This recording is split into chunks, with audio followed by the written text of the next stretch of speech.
Saludo con gusto en este lunes a Lorenzo Meyer. Bienvenido, Lorenzo. Buen día, Carmen. Buen día para ti. Sergio Goyo, bienvenido. ¿Cómo estás? Bien, Carmen, buenos días. Con la ausencia de Denise Dresser en esta ocasión. Bueno, pues muchos temas, pero a ver, teniendo como tenemos aquí a dos expertos en la materia y a un gran historiador como Lorenzo Meyer, te pongo la frase y tú me dices: Churchill y Calderón. Esa es la frase. Ese es el tema. Ese es el tema. Calderón evocando a Churchill. Bueno, ¿quieres el audio que lo presentamos muy tempranito? Ya lo habías presentado, pero lo podemos volver a presentar. Es el audio donde Churchill en 1940 pues toma posesión como primer ministro de Inglaterra en un momento históricamente delicadísimo. You ask what is our policy? I will say it is to wage war by sea, land and air, with all our might, and with all the strength that God can give us, to wage war against a monstrous tyranny never surpassed in the dark and lamentable catalogue of human crime. That is our policy. You ask, what is our aim? I can answer in one word: victory. Victory at all costs. Victory in spite of all terror. Victory however long and hard the road may be. For without victory there is no survival. Victory. Bueno, Carmen, cada quien elige sus puntos de referencia de una manera muy libre y es en más de un sentido un reflejo de la propia personalidad, a quien tú elijas como modelo. Churchill, un gran político, un político conservador, de eso sí, no hay duda, un político que no quiso dejar que se perdiera el imperio, era imperialista hasta el final, a pesar de que la Segunda Guerra Mundial se pelea en contra de una tiranía, él no tenía pensado dejar de dominar lo que todavía dominaban los ingleses en esa época, entre otros a la India. En fin, puedes tomarlo a un imperialista inteligente como Churchill como modelo. Ahora, el modelo mismo se le pueden sacar tiene muchas aristas. Desde luego que tenemos ahí a un personaje que dice, aunque van en ese momento a la baja los ingleses frente al enorme empuje alemán, dice aquí iremos perdiendo, pero vamos a ganar. Muy bien, es perfecto. La voluntad nos va a costar. Ahora, la victoria. Es un orador. Recordemos que ganó el premio Nobel. En su historia de Inglaterra y la historia que le ayudaron también a escribirla, pero es básicamente él el que escribe era orador y era escritor de primera. Bueno, ahí hay un ejemplo a seguir: cuidar mucho la oratoria. Él la cuidaba enormemente, era una de sus armas. Luego, en esta situación especial de los 1940, de la primera mitad de los 1940, Churchill depende de Estados Unidos. Hay algo parecido en nuestro caso. Pero él no se conforma con ser seguidor de los Estados Unidos. De que Estados Unidos pongan la política y él la siga para ver si con eso se consigue el favor norteamericano. Al contrario, este personaje va a intentar, a pesar de que tienen menos poder que los norteamericanos y que están en una situación muy comprometida, sistemáticamente va a intentar manipular a los norteamericanos. A veces le sale, a veces no, pero pone por encima de la alianza, una alianza que le era indispensable, el interés nacional del Imperio Británico. Y manipula en más de una ocasión al presidente Roosevelt, al presidente norteamericano. Creo yo que, entre otras cosas, porque tiene muy claro cuál es el interés nacional. Tiene su definición de interés nacional inglés o británico.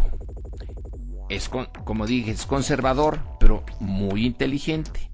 Y teniendo esa definición de qué es lo que quieren él como representante del pueblo inglés en el largo plazo, y nunca subordina su interés al de otros, ni al de los norteamericanos, es que puede salirle bien su apuesta. Es una apuesta la de Churchill. Pudo haberla perdido con toda facilidad, pero tenía bien claro lo que buscaba. Entonces, a mí me parece que si el gobierno mexicano, los líderes del gobierno mexicano tienen en Churchill un modelo, bueno, como digo, busca un modelo conservador. Dos cosas tienen que aprender. En primer lugar, a definir muy bien el interés nacional de México, que no está definido.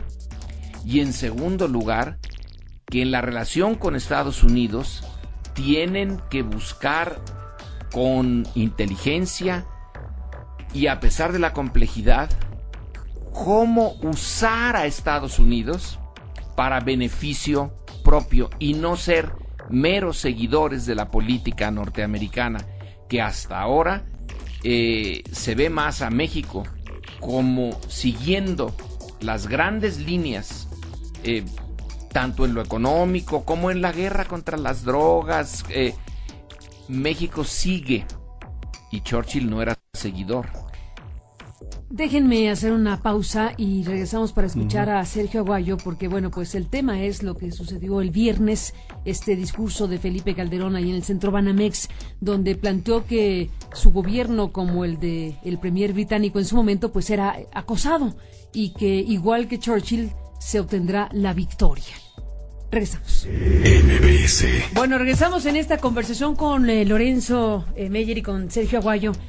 Pues está este discurso donde se ha destacado la parte donde Felipe Calderón echa por delante la figura de Churchill, pues para decir que al igual que Churchill cuando definió su estrategia contra los nazis, o su decisión precisamente de ir con todo contra los nazis y lanzar aquello de sangre, sudor y lágrimas y anunciarle a los ingleses lo que venía. Bueno, pues de la misma manera Felipe Calderón está lanzando ese mensaje ya en la fase final de su gobierno, diciendo, por cierto, esto no es mi ocaso, no es el ocaso de mi gobierno, y pues con una invitación muy amplia ante casi 2,000 personas que forman parte de su gobierno en las delegaciones del gobierno federal en la República Mexicana, un discurso que sirvió pues para eso, y que incluso fue un espacio donde se dio una especie de destape, si me refiero a los códigos de antaño, el destape de el secretario de Hacienda, Ernesto Cordero, como pues alguien que recibió la preferencia de ser el único orador en un foro de esta naturaleza. Todo junto formó parte de lo que pasó en el centro Banamex el viernes. Sergio, ¿qué opinas de todo esto? Mira, parto de lo más general a lo más inmediato. La raza humana se distingue de otros mamíferos por el concepto de tiempo.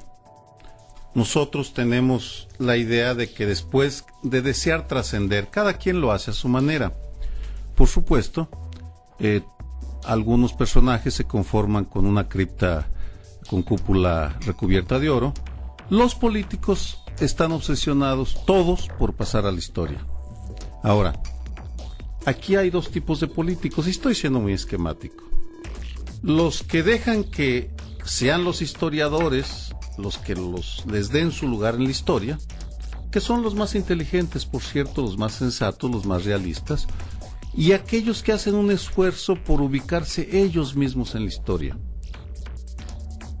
Calderón, creo que el principal desliz en el que incurre es el ubicarse él mismo en la historia, porque se presta a frases hirientes, a descalificaciones que probablemente no toman en cuenta un estado de ánimo de desesperación frente al momento que vive como mandatario. Pensando en referencias históricas y quedándome por lo pronto en Inglaterra, creo que Calderón me recuerda más bien a Neville Chamberlain, el primer ministro que antecede a Churchill. A ver, ¿por qué? Porque a Chamberlain se le acusa de no haber tenido la capacidad de enfrentar a la Alemania nazi y que eso facilitó o llevó a la Segunda Guerra Mundial. A Calderón se le puede criticar que no ha tenido la capacidad para enfrentar a los Estados Unidos en su guerra contra las drogas. Cito una pequeña información que pasó casi desapercibida. En su última colaboración para el semanario, Dolly Esteves cuenta de que finalmente el gobierno mexicano contrató a 2 empresas estadounidenses para que exploren la posibilidad de demandar judicialmente en Estados Unidos a los mercaderes de las armas. Es decir, es una medida lógica, obvia, que va en el interés nacional mexicano, porque las armas estadounidenses son las que están permitiendo el baño de sangre, sobre todo en el norte del país. Pero lo hace en el 4º año de su gobierno. Por tanto, el appeasement de Chamberlain, el apaciguamiento de Chamberlain, creo que se le puede endilgar, toda proporción guardada, a Felipe Calderón. ¿Por qué no hizo esto? ¿Por qué no presionó desde un primer momento? No solo retóricamente, porque las palabras se las lleva los boletines de prensa y el viento, sino con medidas muchísimo más severas, que como la de una demanda judicial contra quienes trafican con armas. Y podría seguir comparando. Me recuerda también al Napoleón que ordena la invasión a Rusia sin tomar en cuenta la inteligencia sobre el invierno, un error de cálculo fatal que lleva a la destrucción de la élite del ejército francés, o incluso, ya para irnos a lo nativo, la batalla de San Jacinto de Antonio López de Santana, que lleva a una derrota monumental en Texas, que en 1835-36, Lorenzo, creo que 36, ¿no? Es decir, no es correcto que el político o el gobernante quiera imponernos su lugar en la historia, porque se arriesga demasiado. Aquí Felipe Calderón se ha arriesgado innecesariamente. Que nos deje a los analistas o a los historiadores del futuro y del presente irle dando el lugar que le corresponde. A lo mejor algunos le darán una medalla, otros un reprobado ahora que es el Día del Maestro, pero no es su función. No es su función. Ahora, quizá no estaba comparándose, somos un poquito injustos, no se estaba comparando con Churchill, estaba tomando inspiración de Churchill.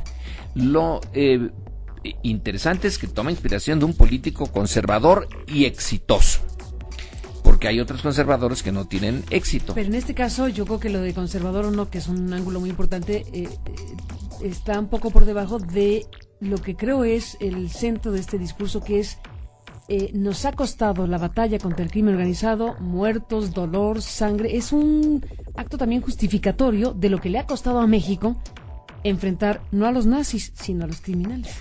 ¿Y por qué no tomar como ejemplo, como inspiración, a otras figuras mexicanas? ¿Qué es lo que normalmente se ha hecho en México? Siempre alguien se inspira en nuestro propio pasado, más que en el pasado inglés. ¿Quién te gusta por eso? Es que todas las figuras interesantes mexicanas no son conservadoras, son más bien revolucionarias o se acercan a eso. Siempre se toma como ejemplo a Juárez, ¿no?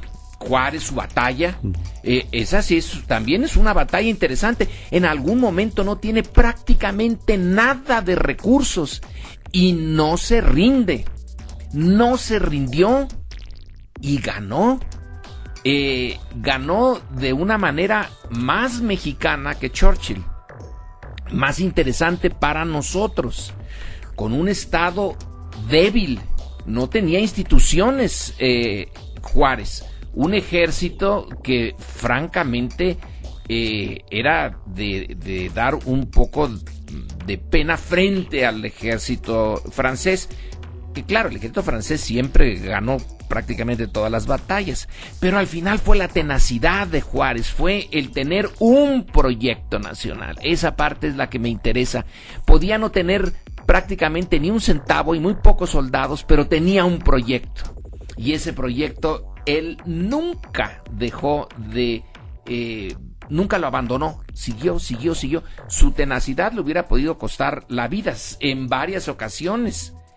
Estuvo a punto de perderlo todo, pero no cambió, siguió, y la historia mexicana se lo recompensa. ¿Por qué tomar a Churchill? ¿Qué rayos le vio a Churchill? Nos vamos a una pausa, Sergio. Sí. En ambos casos. Nos vamos a una pausa después de Sergio. Termina la idea si quieres y nos vamos a la pausa. Quisiera subrayar que en esta comparación el factor externo aparece, es constante. Juárez, Churchill, Calderón. Por tanto, simplemente recordar que una de las grandes ausencias de la estrategia calderonista contra la droga ha sido la falta de una política agresiva, fuerte, coherente hacia Estados Unidos.